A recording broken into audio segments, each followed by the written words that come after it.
What is up, everybody? Welcome to Candid Live. It is Tuesday night. It is the 16th of June, and this is like episode 732.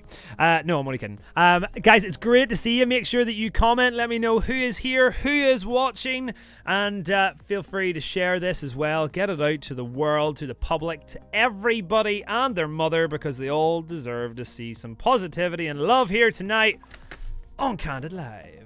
So here we go. We have, I'm going to assume this is Connor because it's come in as unknown again like last week. So Connor comes in with a straight up hello there. Then we have Sophie who came in with a yay, I made it. Good for making it. You're very, very welcome. It's good to have you here. And then we've got Taylor Clements as well. She's coming in with a little hello. And then some waves going on there as well. Fabulous, guys. Keep them rolling. Keep them coming in. Keep hitting that little love heart there as well to let us know how much you love the show, how much you enjoy being here with us. So we have a couple of things to talk about. If you're going to watch the whole entire show, which I hope you do, you will see that we are going to be showcasing tonight Mean Girls, the song Roar, which was done at Broadway to Belfast last year over at the Mac Theatre. So that is our video from the vault, and that is going to be towards the end of the show. So stay tuned for the whole entire thing. Then also we have a recital. Yes, every year Uplift produce a recital with our students at the end of our term, and we have an online recital. Boom. No, that's the wrong one. This is the right one here. Boom. We have an online recital that is coming to you on the 27th of June at 6 p.m. right here live on our Facebook page, where all of our students are currently working hard at recording their scripts, recording their songs, recording their dances, and we're going to mash them all together and put it into a really cool, probably about an hour long show on that date. So please feel free to come along and support us then. It's completely free, guys, completely free, but we will be accepting donations towards Uplift and the work that we do if you wish to make a wee donation. That'll be lovely. People commenting in. Oh, we even have Karen all the way from Hamburg, who comes in and she says hello, greetings to you from Hamburg. Like I said, so it's an international show, folks. It's all over the world, just thanks to Facebook and YouTube. We also, if you saw today on our social media pages, you will have noticed that we also posted this incredible poster about our summer camp announcement. Dive into the Uplift Facebook page for a live announcement at 1 p.m. tomorrow. So if you're about, folks, please do check in with that. It is really exciting news. I know that, so Amy and I have been working really, really hard. I was nearly going to say Sophie there. Amy and I have been working really, really hard on pulling this together, and we are excited to announce that tomorrow. So please feel free to go onto our Facebook page and click and share that as well, and let everybody know what's kind of going on. Alrighty, so there you go. There's my main announcements for today. But also, you will have noticed that right here, it has changed. Yes, it's no longer Stand By Me. We had Stand By Me for the last month, and we raised £114. I think that deserves a round of applause. Thank you, studio audience. Thank you. You guys are awesome. It's good to see Betty back. She's been away for a while. So there you go, folks. It is cool that we've been able to raise £114 for that wonderful, wonderful charity. I was talking to Johnny today, and he was really humbled by that, and he said thank you so much. But this week we are moving on to a new charity. We're moving on to Center for Success. Now, you guys might be thinking, what is that, Ryan? I don't know what that is. And that's probably because it's actually a USA charity, non-for-profit. The founders of it are good friends of Amy and myself, Ryan and DJ Eichler, and we'll tell you a little bit more about that in just a few minutes. But we do have a promo video for you that's going to talk about the Center for Success and the work that they do.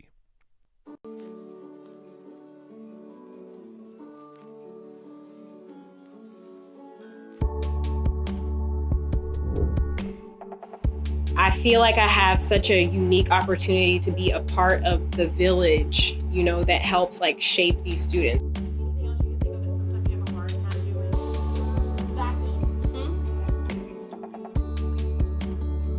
To be a part of a child's happy moments and joyous moments that inspire them to live life better and to be happier as an adult. To me, that's you can't ask for anything better. There's a student that I thought of working with, and he came in like a full grade level below, and when we finished that year, he was over a full grade level ahead in reading. That's such an insane, rewarding moment. I don't think mentors always realize what a big deal they are to these kids and how important they are in their life. You really are making a difference, and the hour a week is well worth it.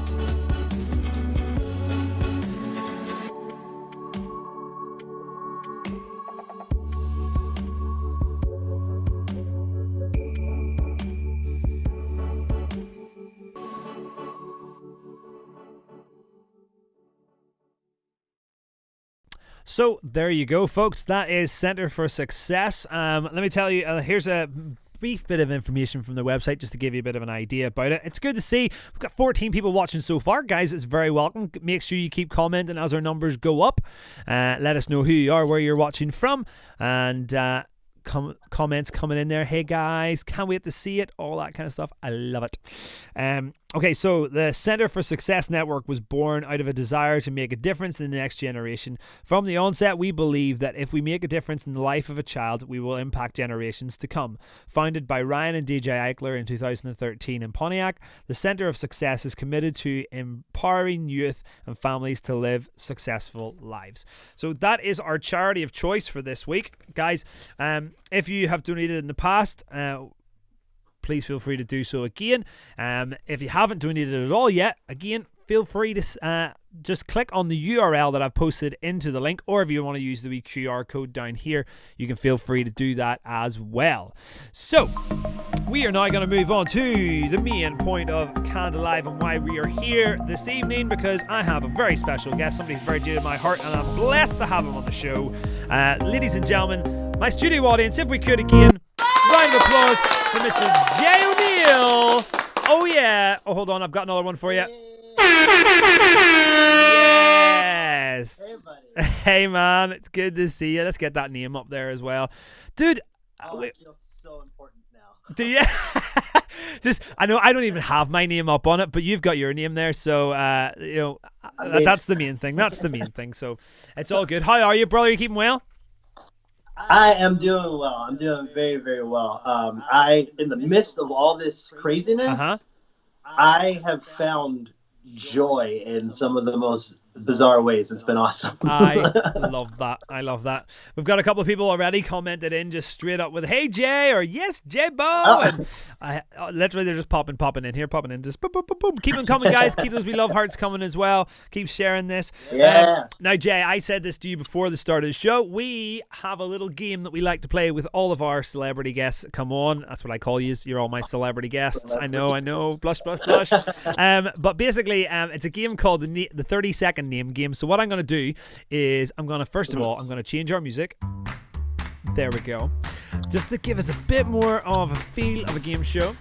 Then I'm also going to bring on my little stop clock. Boom! Now you should see this on your screen as well. It's 30 seconds. Oh, yes. All right, yeah. Just to add to the pressure of it, Jay, that you've only got 30 seconds. 30 seconds to do it.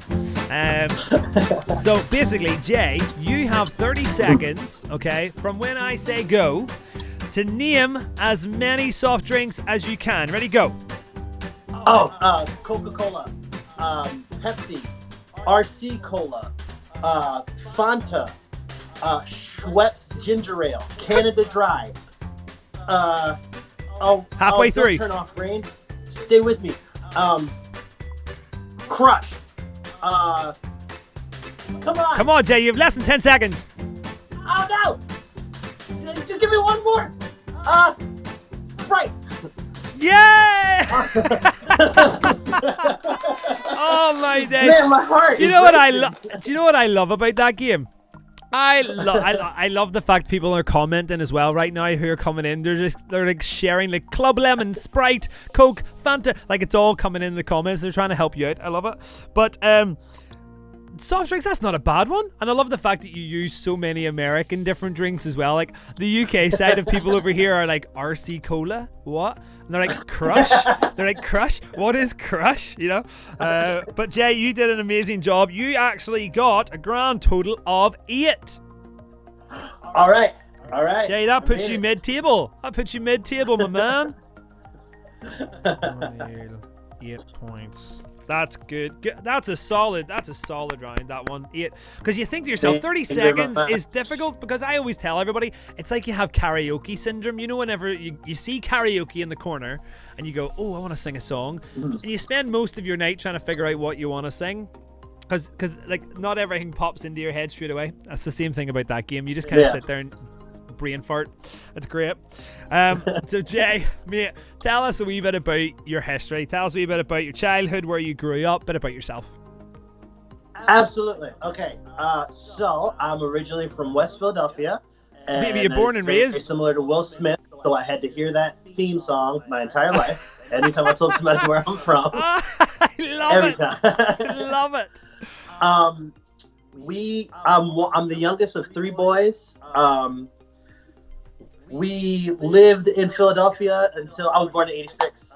We lived in Philadelphia until 19, and then we moved to South Jersey, and that was a big culture shock because in the neighborhood I grew up in, it was primarily black, and the only white person that I knew in real life was my doctor, and just the people I saw on television. Okay. And then we went from that to being the first black family in our neighborhood, and I went, oh, well, this is where all the white people live. Okay. Oh, my word. Over here. They live in Jersey. Got it. So we moved to South Jersey. I'm from a sports household. Okay. So, like being the youngest of 3 boys, and I'm the only one that's left-handed, there was a lot of expectation with me playing. So I grew up playing a lot of basketball, grew up playing some our football, American football. Yep. But then by middle school, there was always this like divide in me of like, I loved performing and I loved singing. And my mother's side of the family is a singing family. So my mom, all her sisters, her brothers, they were raised at the piano by my grandmother. So like I always had that kind of divide. Yeah. So for high school, I went to a performing arts high school in South Jersey. Oh, that's cool. My focus was acting. Yeah. And then after that, I did 1 year of college, and that 1 year of college was at Point Park University. And I was learning at that time that I wasn't prepared to be in a college setting. So Right, okay. I went back home to regroup. You know, Okay, yeah, absolutely. There's something that happens. That happens. Year was that I just wasn't ready. So when you went to the performing school, did you do any specific shows? Yeah. So the school's curriculum for us was pretty interesting. So your freshman year, the primary focus is on improvisation, and then the show you do as freshmen for the entire student body is a series of one act plays. But then your sophomore year, you do an American comedy. So we did The Man Who Came to Dinner.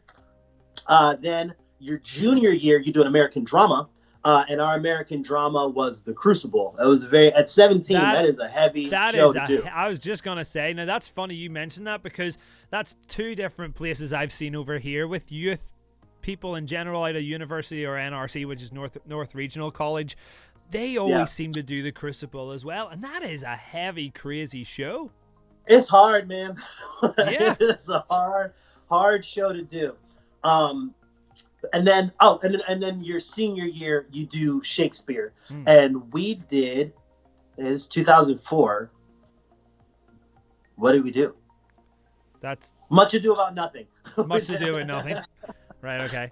Even that, Shakespeare's tricky too. Like, you know, it's all that old worldly wording and all that kind of stuff. It kind of keeps you going. Oh, man. Nuts. And just trying to deliver lines without sounding like you're saying poetry, you know, what was your favorite? To like get out of the rhythm. What was your favorite out of them? What was the one you have the most memory about?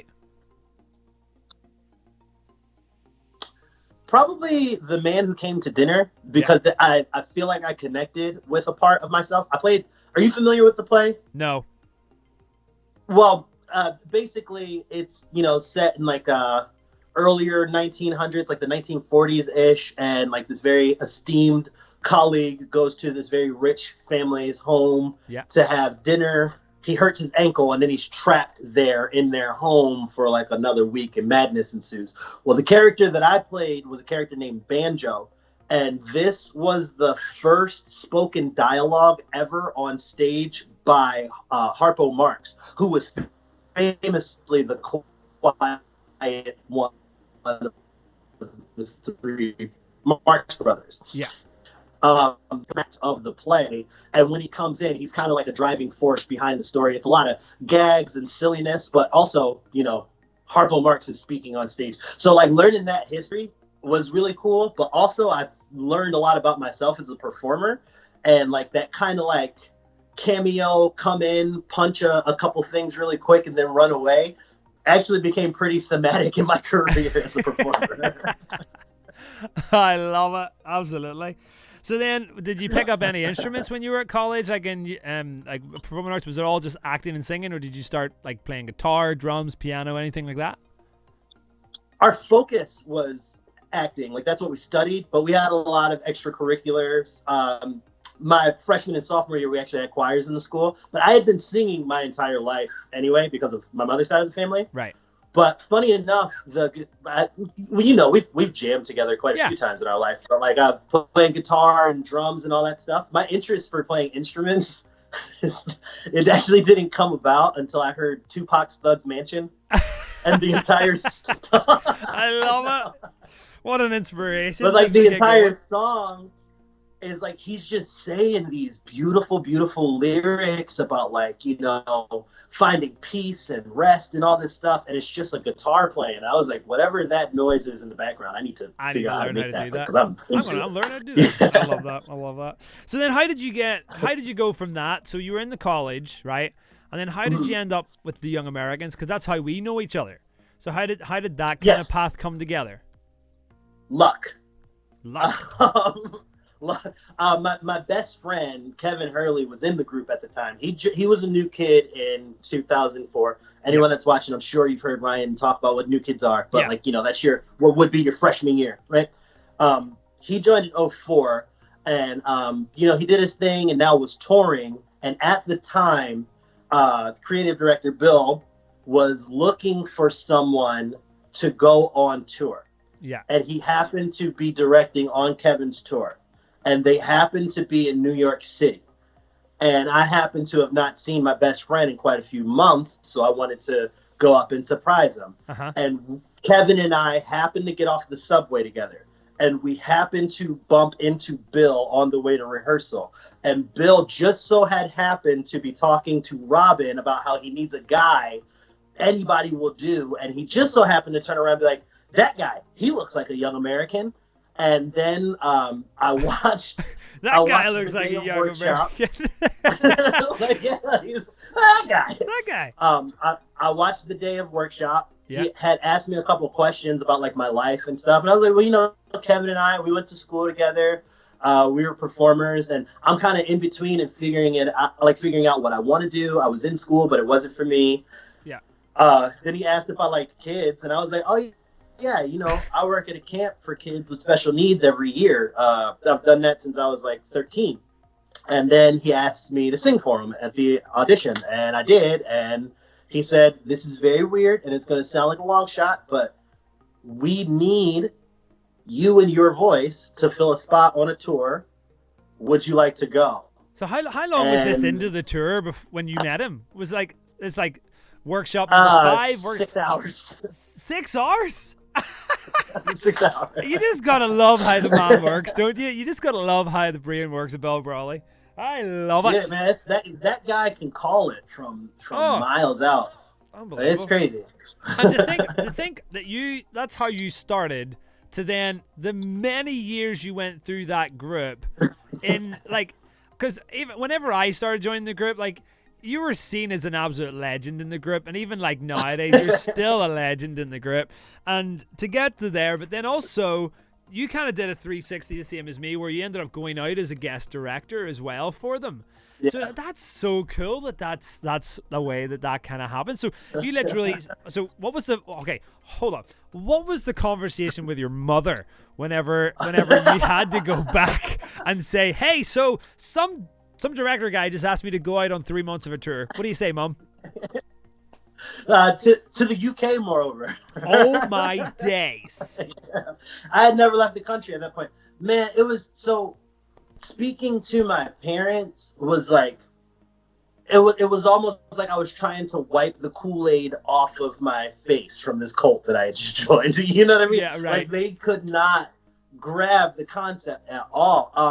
And it was all very, very quick, and like that exchange with Bill happened at the very beginning of November. You know what I mean? Right. So like I'd be leaving to go on tour in January. Right. Like it's like there's not even like enough time for my parents to like process this. So speaking to them, I sounded like their lunatic teenage son. Right. Like it sounds and, like like, me looking back whenever on I was it- 12 years old and I said to my dad, Dad, I want to learn to be a wrestler. And he just looks at me and goes, go to bed. Sure. Oh man, it was everything. It was everything shy of being told like to go to bed. Right. It's just like the look on my parents' face as they're like, okay, UK, huh? and you said you know this guy from where? Like it was such a hard conversation. Man. It does. It sounds like the most ridiculous like trip. Like you just all of a sudden been like, I met this guy on a subway with Kevin. He then said, "Do you want to go to the UK?" And I said, "Sure." I said, yeah.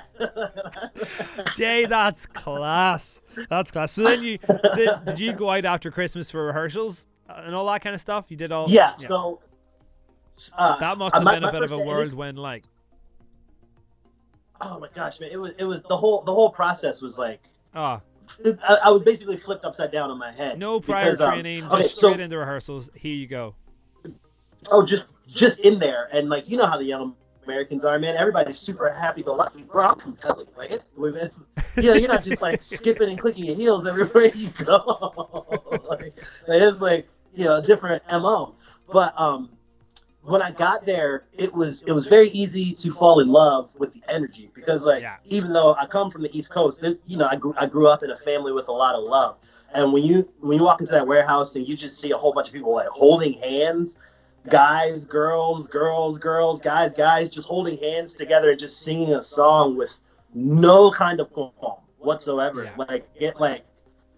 I immediately was thirsty for that feeling. I wanted to satiate something inside myself with that surrounding feeling. But it was confusing. It was extremely confusing. And I had no concept yet of the yes and attitude. Right. I just wanted to do my best. But there are a lot of times that I'd be like, we're gonna do this, then we're gonna do that, then we're gonna do this, and this, and everyone's like, yeah, okay, great, and starts running. I'm like, when do we eat? When can I? It's can a I take my good shoes off question. for, It's a really 5 good minutes? question. When do we eat? That's brilliant. I know.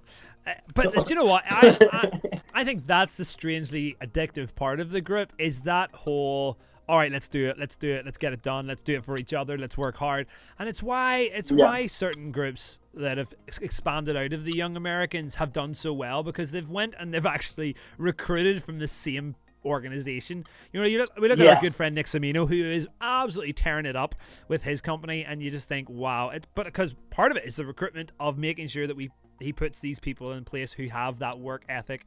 And I think that's something I have really enjoyed from the Young Americans, and I've learned and kept a lot of, is that work ethic of how you get things done, and you have that positive attitude all the time, and you try and do your best, but not only for yourself, but you try and do it to benefit others. So I think that's really, really cool. How many tours and stuff did you end up going on then in total? I think I think it was 11 tours. Like whether it was just as a performer, right? I think it was 11. Okay, and does that includes Boyne and stuff? Not including Boyne. Not including Boyne. Okay, so you did some more different bits and pieces in the group too. That's awesome. Yeah. That's so cool. Well, we spent Boyne together, right? You went the year after me. Okay. We did. Oh yes, we did 2 back-to-back German tours. Yes, that's right. We were on tour. I remember. What was it? It was the Michigan shows of my Boyne year, and we were in rehearsals. And this is so funny because Bill had in his head who he wanted to sing "Stepping Out with My Baby." And, and it got to that stage and they're like, all right, sing. And the person sang, and then Bill was like, okay, that's not going to work. That's not going to work. So then he was like, does anybody else know it? And I was obsessed with that song after you did it at Boyne that year because I just thought it was a really cool number. And the fact that you wore this boss of a red suit from top to bottom, I was like, that's so cool. I was like, that is so cool. So anyway, he was like, does anybody else know it? And I'm like, yes. So I stood up and I sang it. Man. I sang it and he's like, oh, all right. It's like a Michael Bublé version, but yeah, let's do that. Let's go with that, Ryan. So that makes sense. That's why I was trying to think, like, what was okay. Yeah. I remember us working on it together because I think you guys did a short stint in California before y'all left to go do the Michigan shows. And I did a show with you guys. That's right. That's class. Some comments coming in here. People are asking, well, Russell, he says, love me some Nick Semino. Don't we all? And then Taylor, she's asking, are you going to sing? Taylor, you got to calm down, sweetheart. Of course he's going to sing. Just got to hold your horses. Connor comes in with a wee question of, do you have a favorite music genre?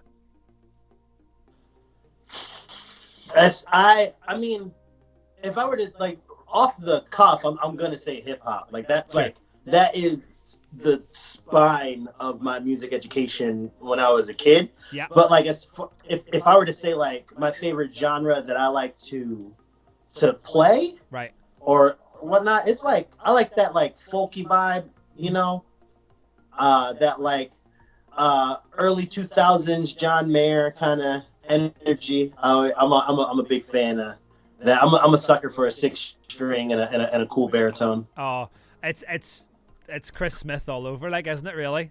Because that's how my life got twisted upside down because of Chris Smith doing that kind of stuff. I know, unbelievable. So, Jay, when did you end up leaving the group, and what was the next kind of venture from there? Okay, so I left in 2015, and it was a very cool feeling because like it was a place of. A lot of times it's hard for people to realize that, like, with or without you, the group always has the potential to go on. Yeah. And I've given so many years that, like, I started to convince myself, like, no, the group needs me here. But then I, like, got to a realization of, like, but what about, like, you know, how am I growing? Like, I'm helping others grow, but, like, in what way am I helping myself grow? And I ended up really enjoying my very last tour directing. Yeah. Because that was in the forefront of my mind. It's like, oh man, like really enjoy this right now because that's it. Well, that's it. Absolutely. You just don't know when the next time may come around. Yeah, you know, like so I left my last time helping out was the beginning of the summer in 2015. Yeah. And then I went back to the East Coast because I wanted to get back into doing live theater. And you know, in the US, like if you're going to do it, you got to go for New York. Yeah, absolutely, 100%. So, yeah, that was when I transitioned back over here. And then I transitioned back into performing end of 2015. I was auditioning more consistently and all that good jazz. But I've spent, I would say, probably 50-50, half performing, half working backstage. Awesome. Okay, cool. So then after that, and you left the group and you went on to doing other bits and pieces, we then met about 3 years ago because it came completely out of the blue. Now, this is how out of the blue it was because I got a Facebook message from Stuart, okay? And Stuart was like, hey, Ryan. Now, this is one of my English friends. He's like, hey, Ryan, I am over at the SSE. I'm working with the Marvel Arena Tours, okay?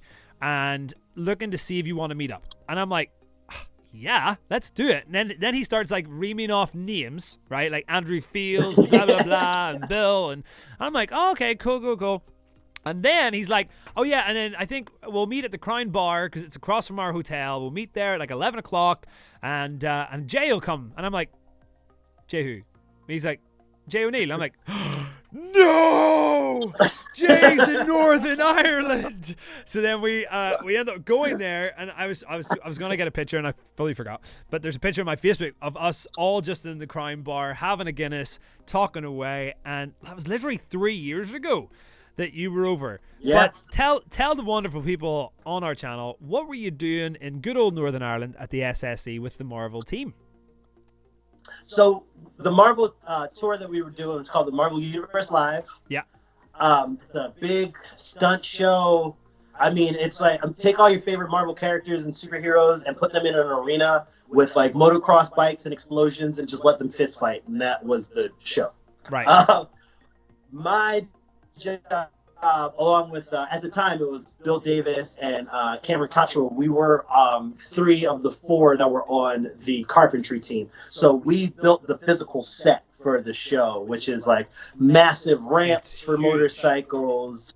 This giant video wall. It was probably, I think it was 40 feet tall. Yeah, it was massive. And everything hung off our steel structure. And our steel structure literally hung suspended in the sky in the arena from chain motors. So we were responsible as a team for about like, I think 20 of those chain motors out of 120 in total that carried every single flight that happens in the show. Yeah, and like just the amount of work that must go into something like that is unbelievable. Because then I was very blessed that you guys were able to sort us out with tickets. I was the best uncle in the world that day because I literally had Joel and Riley, and I was like, hey guys, I have some tickets to go see some Marvel characters fight each other up in Belfast. And they were like, yeah! So they were like dressed up in like Captain America, Hulk, and I brought them along and stuff, and they were absolutely loving it. And we were really close actually to the action as well. Like Spider-Man at one point flew out so far that you could just nearly touch him. But it was so cool to see all that, and then all the cars and the bikes and the flips and the jumping through and explosions and all that kind of stuff. That must have been how long did that tour go on for, and like where did it end up going for you guys? Was it just a UK tour? Oh no, man. That was our Europe tour. Okay. So we hit the UK for sure. Yeah. Belfast, Manchester. Yeah. We were in London proper. We did the O2 arena. What an arena? Yeah. We did some big ones, but then we went as far as like Norway. We went to Zagreb, Croatia. Like that one, I never thought I would be in Croatia of all places in the world. Yeah. But it was kind of like some similar places that we went to in Young Americans, between like Germany and Sweden and Holland and Poland and so on and so forth. So that one was our Europe tour proper, but we had about, if I can remember, man, I think 6 locations that were in the UK. Okay. And then like and Dublin. Rough guess at how many production team must have been on that show. I think it was 60. 60. I think there was about 100 of us in total, 40 performers, 60 crew members. Wow, that's so cool. And the fact that you'd have to do that, it was a good team. Yeah, that's crazy. So then, I don't know if there was anything between these two, but I also know that you started working on Stomp. Yeah. So before jumping on Stomp, yes, that was the bulk of my performing after I left Young Americans. I did Dreamgirls and Little Shop. I was singing for some gospel arrangers in New York, like throughout like the Harlem area and such. And then I linked right before going to Stomp with. Are you familiar with the Public Theater? Mm-hmm. So like the birthplace of Hamilton and Chorus Line and like all those classic shows. I started picking up day shifts with them while I was auditioning for other shows. And funny enough, the first time I got a call back for Hamilton was when I started working at the Public Theater. Wow, there you go. Funny, right? Yeah. But just through a couple connections, how I got to Stomp was actually because of somebody I did Marvel with. They heard that they were looking for a carpenter. This guy was on our finance team. He was just a really good dude, and he liked my attitude. But we never ever like actually physically worked together. I'm saying all this to say it kind of goes back to like what we learned in Young Americans. It's just like always putting your best foot forward. Yeah. That I put my best foot forward enough that this guy thought of me as a person that would be a good head carpenter for Stomp, and he threw my name out. And literally 2 weeks after that, I was in Utah with the show. That class, it's all about who you know and who wants to help you out and all that kind of stuff. Really, in the industry, it's class. Like, I love it.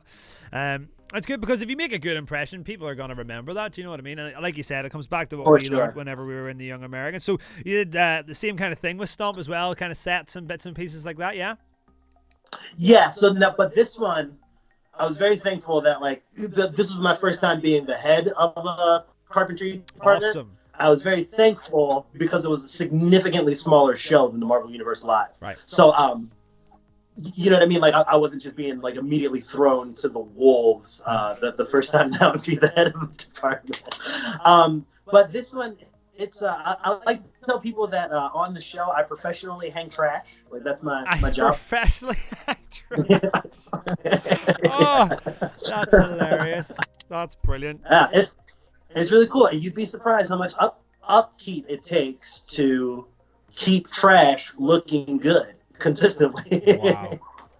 I suppose the amount of bin lids you must go through is incredible. Oh my gosh, we hack lids.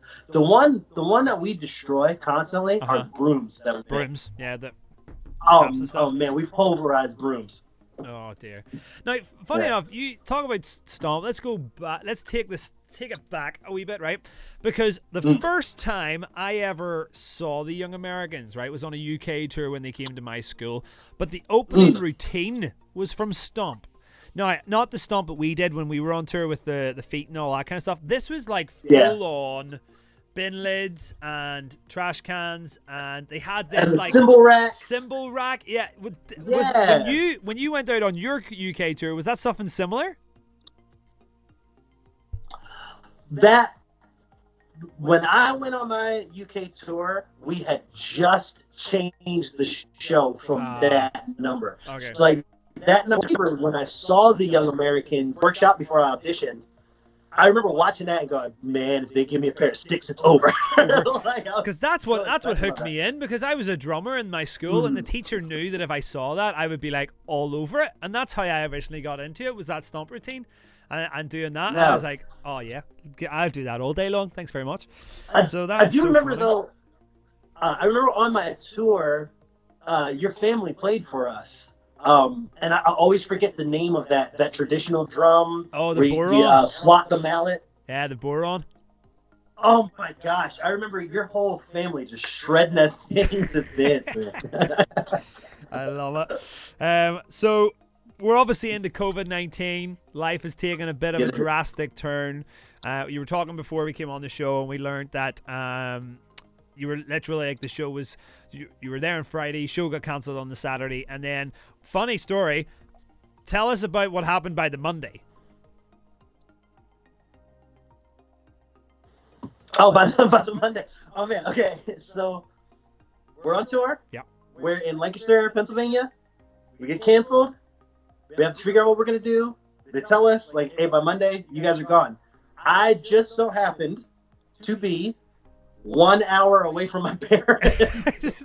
So I was able. That is our good Lord looking out for us, I tell you. And took and brought me back to there, and I've been here. Also since I was 19 years old and left for Young Americans.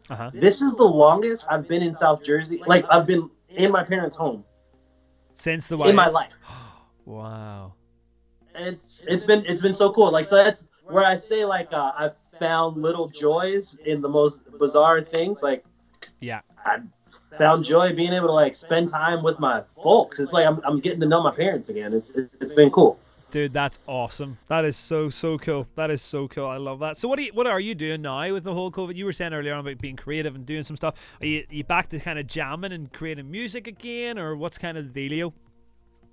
So I wouldn't say creating so much, but I definitely have like rediscovered myself as a singer and a guitar player, and I've been playing a lot more. But also, like, I took this opportunity to like really focus on my mental and physical health. Yeah. And Kevin Hurley put me onto the keto diet, and I've been trying it out, and I've really found joy in that, man. Awesome. And like, go figure. Like, I haven't had a sip of alcohol in. Actually, I have it marked on the corner of my wall. This is day 73. Oh my God. Yeah, it's been really nice. Jay, do you know It's how many easier people to- from Northern Ireland are having a heart attack right now? so many people are like, 73 days? What? I couldn't go for an man. hour? Oh man, I can run faster now. Like from Nice. just from letting go of booze for a little while. It's been really cool. But I've also like in this COVID-19 time gone like, okay, well, like in a lot of different scenarios, all I really have is the internet. Right. And as you see things that are going on in the United States as far as like our culture, Right. I've tried to figure out like what are things that I can do but stay safe and continue to practice like proper PPE protocols and Yeah. keep my parents who are older Yeah. safe from this virus, but still help my community. And like, so I did a concert. Well, that's 2 weeks ago now. That's actually my next question, because it was one of the things, like literally, I know seamless links here, people, seamless links. Well, we totally made this up. We totally made I this see up. what you're doing. Just, Sarah Emery, I will get to your question in just a few more minutes, but we're going to talk about this one first. So, more recently, I saw that on Facebook you decided you wanted to do a concert because you wanted to offer your music, but also offer your voice. So the recent kind of devastations that have been going on within the world about things, whether it be COVID, but also the whole Black Lives Matter movement that's been happening, the protests and all that kind of stuff. Now, from our background in the UK, it's one of those ones that we don't really know tons and tons about, but we do know that what we have seen over the last couple of weeks has been horrifying to see, and so much support. And I have been completely humbled by seeing so many people come out in support of this, which has been an incredible thing to see. But I thought, seeing as you're such a good friend and you're on the show with me tonight, and funny enough, actually next Tuesday I have Otha coming on the show as well, so I'm looking forward to having him on the show too, and talking about, he's going to be moving back to Missouri, which I think is cool, so we'll be talking a little bit about that. Yeah. But we grew up in the Young Americans where you guys are just as close to me as anybody else in the group, and then all this stuff kind of comes out and it happens, and you're watching things at the police and and so on. And I thought, you know what, Jay's probably the best person to talk to about this and shine a little bit of light for our listeners as well, who probably don't really know enough about what's going on, but enough to know that it's worth supporting. So can you give us a bit of an info about that? Absolutely. So it's a lot, It and is. there's like a million different directions that you can go in. So I think that what would make this easiest for me is if I give you like just like my journey with it and how I view it. Perfect. So the big important thing is people talk about Black Lives Matter, and like what this is a movement to help diffuse and stop the loss of Black life. And a lot of times where people get confused is that they think that the expression Black Lives Matter is exclusive or might be saying that like, Black lives matter most, Right. or other lives aren't as valuable. The statement itself is said as a reminder, because in the United States, you see it commonplace now. I mean, think about just the last 3 months. Right. How many videos have you seen specifically of Black people being murdered in situations where their life should not be taken away from them, most specifically by humans whose responsibility are to protect and serve Yeah. the general public, right? So it's about that. And it's reminding people, saying like, listen, all lives matter. Because that's an argument that comes up all the time. People say, hey, all lives matter. It's very true. It is, yeah. But we're 100%. reminding you that presently Black lives are being taken away. Yeah. And this is a stance against that happening, because nobody should be murdered, ever. No, 100%. 100%. You know what I mean? And it's one of those ones that we see, we've been, with the media, we have now been brought more forward into what actually is going on. Because I suppose in other parts of the world, I suppose the media kind of covers it up in certain areas, so you don't see the whole big picture of different things. And then whenever the thing happened when George Floyd was murdered, and you see that kind of stuff happening, you realize and go, whoa, okay, hold on a second here. This isn't okay. We live in 2020, and we should love and accept everybody. Do you know what I mean? And it's been seeing the protests and stuff like that, and the peaceful protests, and of course we're gonna get those people in the world who are always gonna want to try and stir different things and all that kind of stuff with regards to like the violent side of stuff. But I'm just glad that now we're actually moving ahead with actually potential change, which I think is important. Yes, very important. Very, very important. That's a very, very wise perspective, especially for someone who is not over here seeing all of this firsthand. One thing I always like to bring up is a quote Will Smith said. It's very, very simple. So with this movement, people often are like, think that this is a new thing. Will Smith said was like, oh, this isn't new. What's new is that now everyone has a camera in their hand. Yeah. So it's like, if that gives you insight to how long that this has been going on. So where the passions behind what's driving this movement now, it comes from years and years and years of this happening. But I think what is the tipping point is that now this happens and it's just broadcast live. Right. All around the world. Yeah. And still nothing changes. And that what is driving this generation to physically fight for it now. Yeah.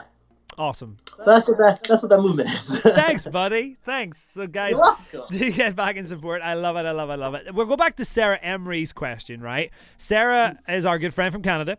She says, what do you like best, J-Bo? Do you like construction and sets or performing more?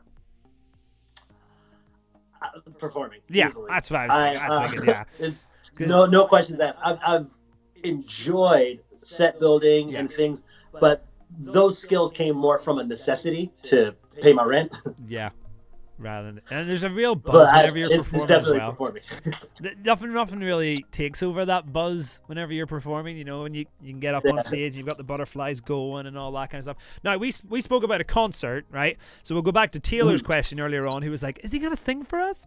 So I was like, Jay, today is Tuesday, which means for all of our normal guests, it is Studio Sessions Day. Studio Sessions. Hey, So you're going to sing for us, but what song are you going to sing for us? I think that based on the organization that you were donating to last week, it's only right if I were to sing a little bit of Stand By Me. Oh, Benny King, I love it. I love it, love it, love it. All right. Well, listen, you get your guitar, you get set up, whatever it is, and we'll get going. So, like Jay was saying, guys, last week we were sponsoring Stand By Me. This week we are actually sponsoring a Center for Success, which is a wonderful organization based up in Detroit that is working to help generations with learning and kind of giving them a good stepping stone into the future. So if you're able to donate, please do donate to those guys. And without further ado, going to sing a little bit for us right now is the legend that is Jay O'Neill, ladies and gentlemen. So Jay, I'm gonna come off the screen. I'm gonna give you the whole thing, baby. Man! And thanks, you just take us to town, man. All right, man. And you got a beautiful program here. It's really cool that I got to spend some time with you, buddy. This has been nice. Thanks, man. Yeah.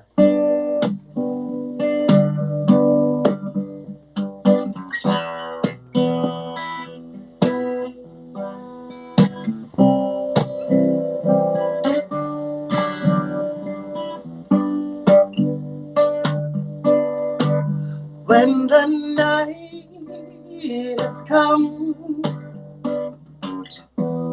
and the land is dark and the moon is the only light we'll see.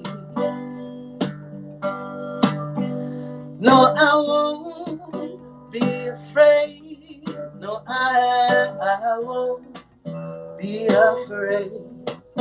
Just as long as you stand by me.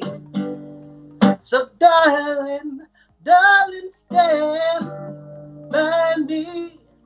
Oh, you can stand by me. Oh, stand by me, baby. Stand by me, baby. You stand by me. If the sky that we look upon should crumble and fall, and the mountains should crumble into the sea, I won't cry, No, no, no, no, no, I won't shed a tear. Just as long as you stand by me. So darling, darling, stand by me. Oh, oh, you can stand by me. Oh, stand by me, baby. Stand by me, baby. You can stand by me. One more. Oh, stand by me. Oh, oh, oh, stand by me. Yeah, yeah, won't you stand? Won't you stand by me?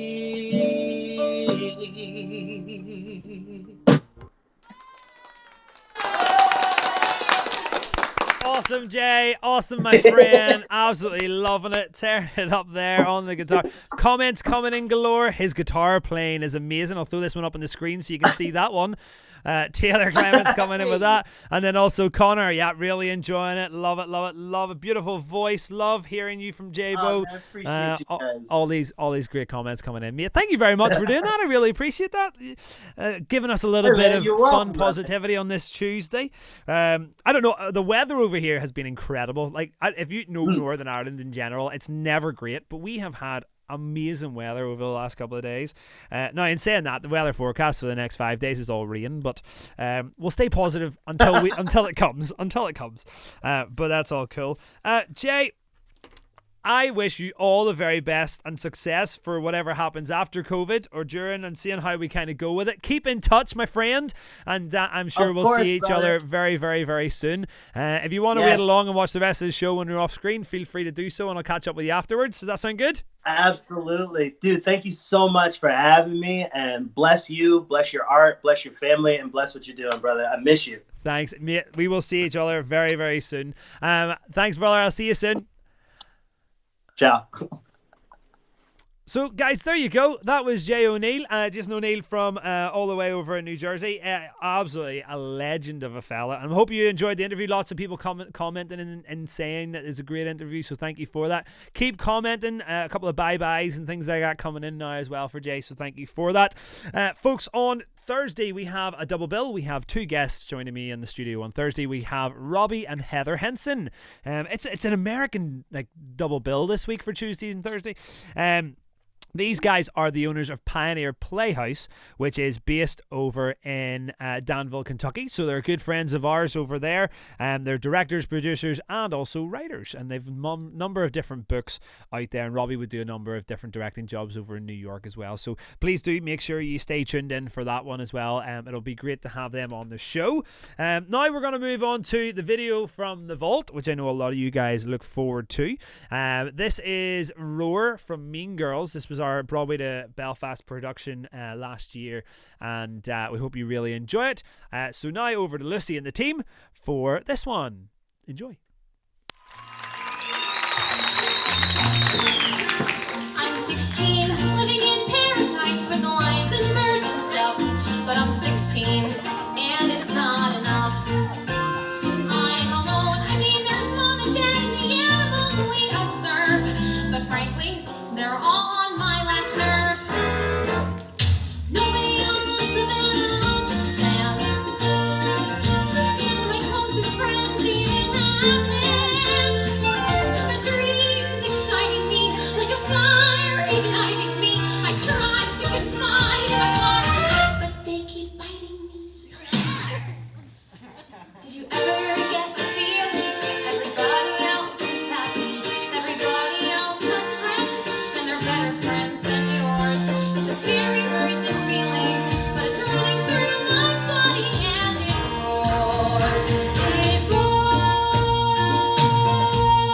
roars. Mindy, we've lost our funding and we're going to have to go back to the U.S. Maybe I can meet an obese person. It's going to be a difficult adjustment. You'll have to go to a real school. Molly would love life, let's all try something new. We live in a tent, adventure's what we do. True, I got no time to cry. I got new things to try, like high school and skateboards and rapping and Starbucks venti chai. Did you ever get a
eventually I'll win. You can't ignore it.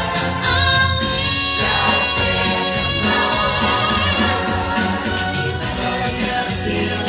everybody wants connection. Yes, I know they have their friends, but what is one friend more?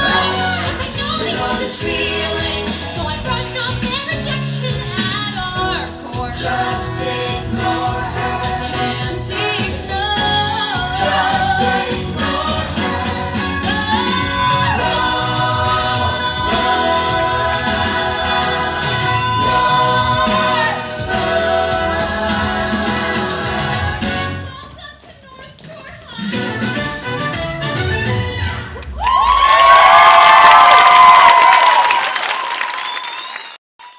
And that was our production of Mean Girls, woohoo, from Broadway to Belfast.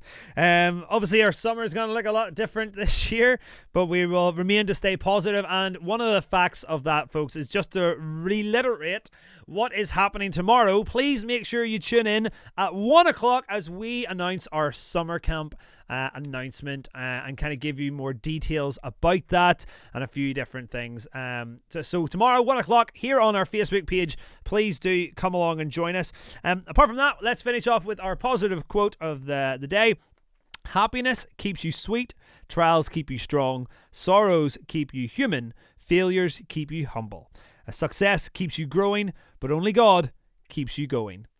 I love that one. I'll repeat it again. Happiness keeps you sweet, trials keep you strong, sorrows keep you human, failures keep you humble. Success keeps you growing, but only God keeps you going.